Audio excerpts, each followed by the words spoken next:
This is a video for people who at least know what a DAW is, or at least the fundamentals of how to make drums in the loop. If you don't, the video is still pretty informative, but just understand that this video is to teach people how to make good beats, not how to make beats.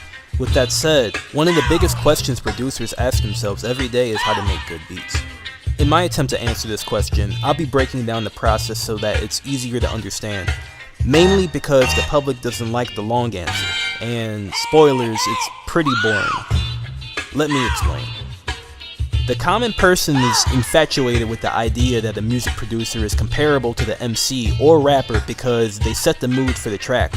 Unfortunately, what most people don't seem to understand is that music is a complicated and tedious science. There is, in fact, whether you like it or not, a mathematical or psychological reason as to why you like the music the way you do. But the most famous producers don't show you this reason up front because breaking down the concept of music production can also turn into competition. You may think it's selfish, but a lot of producers have a linear mindset, and once their formula is found out, it can kind of be replicated a little bit. We'll get back to that in a minute. So basically, step one for making good beats is pretty simple. Find what you like. Metro Boomin, Kanye, Timbaland, Pharrell, Just Blaze, Primo, all these people are categorized as producers that changed the hip-hop game. You may not recognize these people when you make beats, and from that could lie an issue within yourself. It's super important to know who did that sound first. And if you don't know who did that sound first, at least know if you didn't originate it. Let's formulate a scenario where this may be important. A lot of producers like to find originality in trying to modernize things that happened in the past. It's relatable to how the 2010s was considered an era where entertainment like old comics and classic films were remade with today's knowledge and technology.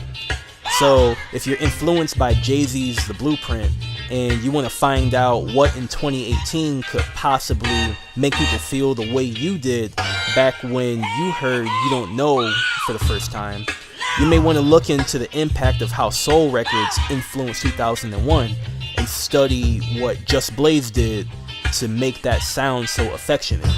And if you didn't know, Just Blaze was the person who did the beat for You Don't Know. And surprisingly, you may find out that you and the producer for your favorite song just might have a lot in common. Which leads us to our second step. Do your research. When you make a drum pattern or a sample, compare it to a different era. You may think that your music may be the next big thing, but surprisingly, humans tend to repeat themselves a lot. It's like what I said before, music is like math. In order to learn a new equation, you have to derive it from something we already know. You may ask yourself, how can you find all of this information? The answer is, why don't you ask people you're inspired by? Look up the interviews, get a picture of how your favorite music was created, watch documentaries. Sometimes you can tweet people or send them an email. They might respond, who knows? Once you have an idea of where you're coming from, we can lead into the next biggest step, which is figuring out what to do and learning your own workflow. Although there isn't much to say about this step, this is easily the biggest difference between a tight beat and the A-list producer. Don't worry about your budget.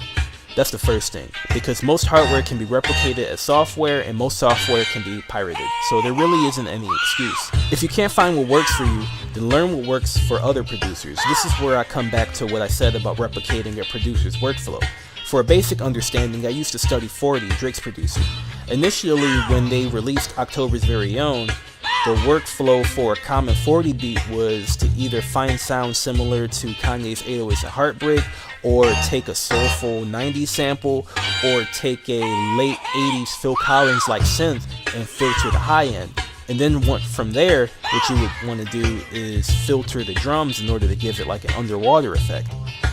Please forgive my simplification for the process, but at the time, that was a good basic example of what he used to do. From there, although it may be difficult in practice, you should try and learn what you like about the sound from your influences and what you don't like. Then figure out your production strength and weaknesses to make sure that you don't do what your favorite producers did. This may seem like a weird process, but this is my personal formula for creating an original sound, and it has about a 7 out of 10 success rate. Once this step is complete, we move on to the final step, which is finding a team to work with and exchanging feedback. So music is a psychological phenomena because of the art of relatability. Artists become vulnerable by showing you how they feel sonically, so in theory, the best way to make music is by making it relatable. And there is no better way to relate with someone than to understand where they're coming from.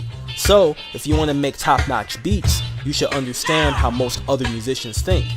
Make beats that relate to artists personally. Learn why people are making music that you don't like. And this whole process can be accelerated by working with a team, because even if they aren't making beats, I can guarantee you that most musicians will be doing the same thing that you're doing. You just take the time to make the sounds with your laptop.